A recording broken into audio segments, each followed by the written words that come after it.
Thanks, Mauro, and thanks for you all to bear with me here after a long day of talks. In many ways, I will sort of continue thinking about the nation state, but from more sort of anthropological perspectives, which means, close the mic, which means that I'll be focusing more on state practices than the idea of the state. And I have to note that what I'm going to be talking about is very much a work in progress, so I'm looking forward to hearing some feedback, or I also welcome criticism. So the starting point of my paper, rather unsurprisingly, is borders. And borders seem to be the most visible and the most powerful site in which the state presents itself. There's a whole bureaucratic system in place that tries to prevent unauthorized border crossing. But today I want to sort of think about the relationship between the nation state and the spaces that borders demarcate, territory. And I think if we think about this relationship, this quite intimate relationship, we can see sort of weaknesses in state power. And this is particularly true when we think about nomadic people who either ignore or completely reject this very intimate connection between the nation state and territory.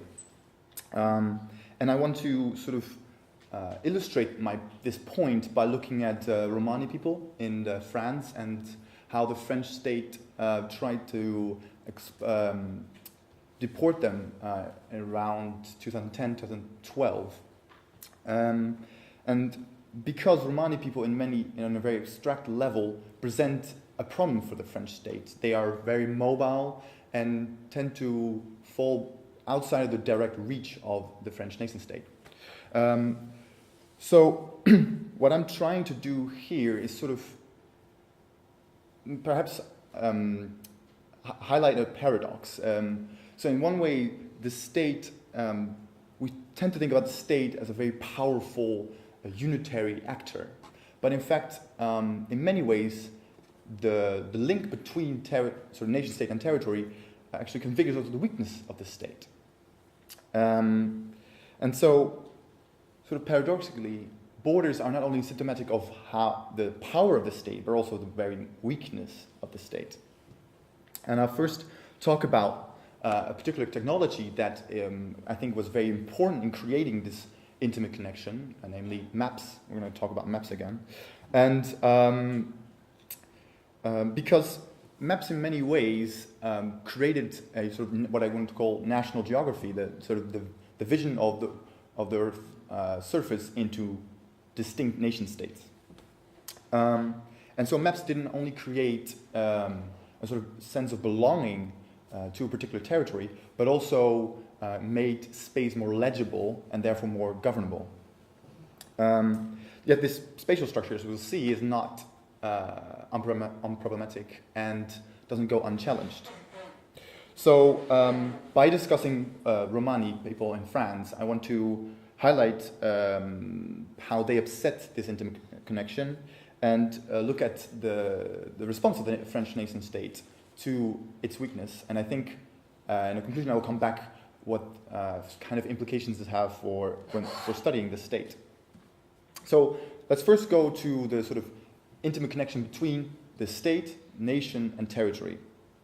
And because territory in many ways is seen as one of the main characteristics of the state, of the nation state. And as we talked about, this idea of the nation state is a product of a very specific historical development. And I don't have time to go into all these factors that contribute to this idea, but for now I want to focus on maps. And so maps in many ways solidify the state, the nation, and territory into what could be called a geo-body. And a Thai scholar, Thong Chai, talks about the role of maps in creating the Siamese, or now Thai, nation state. And he says that, he notes that the Siamese monarch actually started sanctioning maps because of French and English territorial sort of colonial ambitions in Southeast Asia. And so he wanted to, in many ways, eradicate the the ambiguity of margins, whereas before it was very much a spectrum. The control of space was much seen as a spectrum. Now with maps becomes very binary, whether it's either not Siamese or it is Siamese territory. And second of all, maps create make it easier to monitor and control space. And I've been thinking about sort of Foucauldian disciplinary techniques. I think maps is very much a good example of that. So maps in many ways became a new way of thinking about controlling territory, and also became a new way of administrating a particular space. But maps did not only contribute to a centralized nation state, but also in many ways created the nation, the Siamese nation in this example. Because maps are not only a sort of spatial representation of the world, in fact they are projected, they project an anticipated reality, right? They in many ways unite people that live on that particular territory as one people. And often we see this when we have outlines of particular territories. They not only represent that particular territory, but also the people that live on it. And in many ways, what happens then is that maps create this very seemingly natural connection between population and territory. And this, I think, is very sort of easily done because the way we engage with the world is very much based on how we interact with space and place. And so what anthropologist Geers calls primordial sentiment, in many ways it seems very natural for us to identify ourselves, to build our identity on particular spaces. And it's also reflected in language in many ways. Think about, and then often very botanical terms, so think about roots, or rooted in a particular place, where there are genealogical trees, and this a bit more dark notion of blood and soil. And so, in many ways, this connection between the state, the nation, and territory seems very natural. But when we look at nomadic people, we see actually that this might not actually be so natural after all, because in many ways they first refuse to settle down in many cases, and also don't perceive territory as a primary source of identification. And so they challenge the very core of the modern nation state by not living up to by not following the sedentary metaphysics of modern nation state. So the idea that we all are living and moving, we are living in one locality. We are not, many of us in the modern nation states are not nomadic, right? And so they first undermine this idea of the connection between identity and space, but also undermine the disciplinary techniques of the state that aim to organize and structure space and bodies that make it easier to govern a territory. And so maps imply some kind of fixedness, and simply nomadic people do not live up to this fixedness. And this is, for example, Scott on the art of not being governed, famous anthropologist, writing on how people in Zomia Highlands, which is in Southeast Asia, people have managed to evade the state. They simply live outside of the reach of the state by adopting particular social structures. They move around in very small groups and harvest particular crops that are very easy to move around or grow very fast, and this way they avoid corvée or other taxation, and that way what Scott argues are very consciously avoiding the state. They adopt a particular lifestyle because they want to achieve a certain autonomy. So on the one hand, this strong connection between the nation state and territory made it very easy for states to control space, but at the same time, it always fails to exert full dominance. So it's always imperfect. So in that way, I think it configures also the limitations of state power.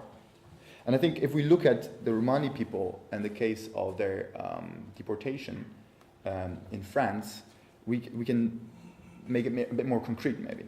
So the case study I'm presenting here is not so much intended to make a very political argument about the marginalization of Romani people in Europe, or saying that they consciously adopt a particular social structure to avoid the French state.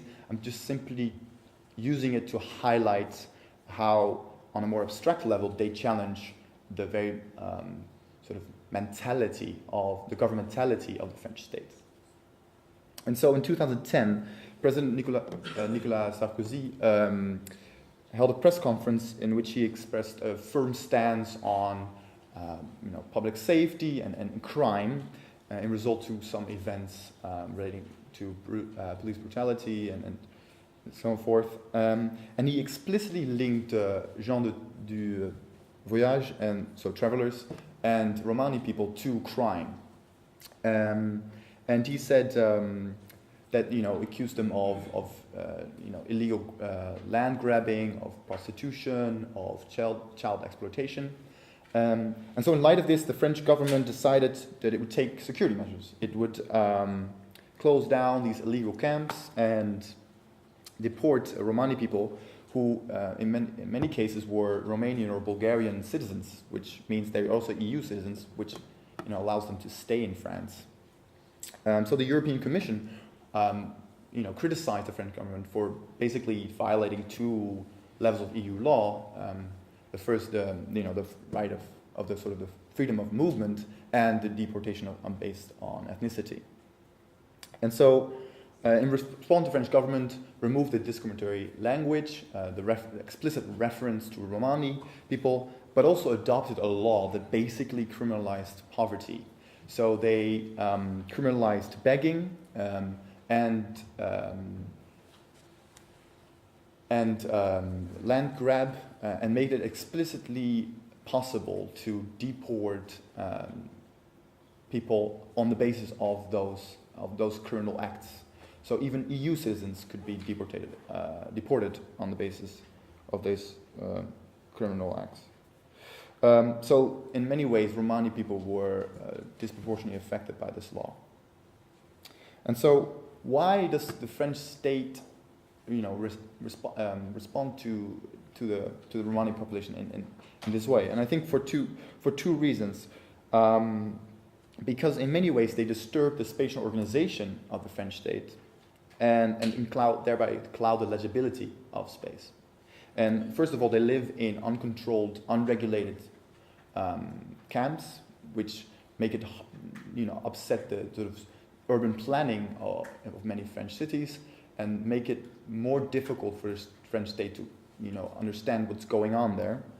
Second of all, many Romani people do not engage with French public services, so employment, healthcare, education, and again, these are in a way disciplinary techniques that allow the French state to get a sense of what's going on with the population and base policy on it.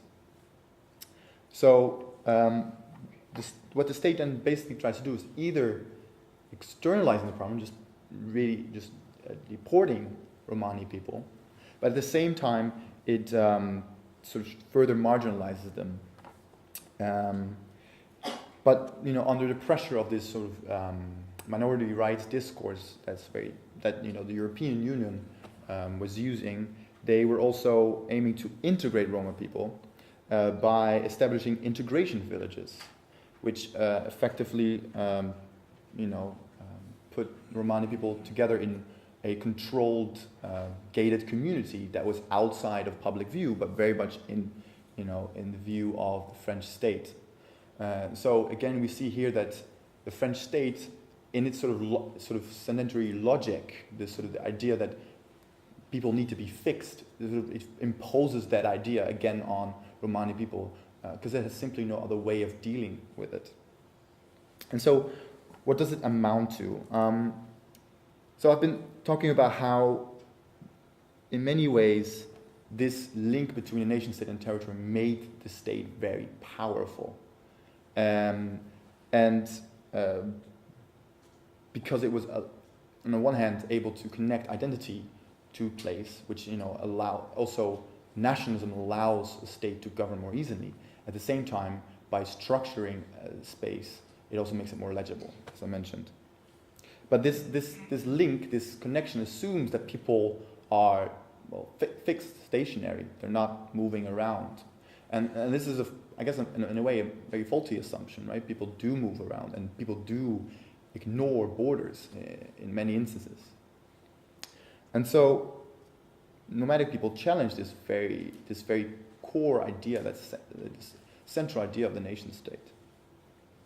And so, what does that mean? I think that, what does it mean for thinking about the state, for studying the state? I think in many ways, the state turns out to be a bit more fragile than we think. It's not this all-encompassing unitary actor, but in fact often has to, take ad hoc measures to fill the cracks that it leaves or creates.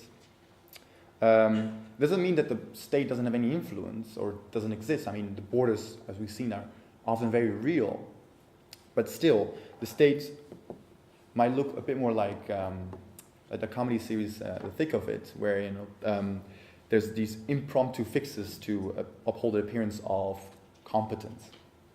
And to use a bit more pop references to close off with, I think state power and its subjects are always in this sort of cat and mouse game, and Tom and Jerry, basically.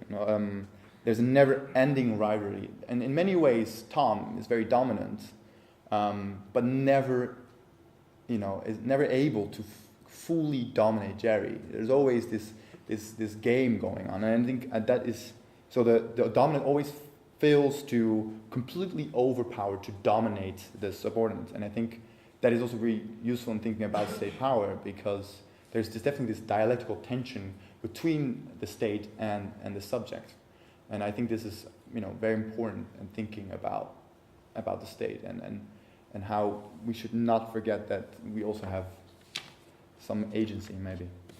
So that's it.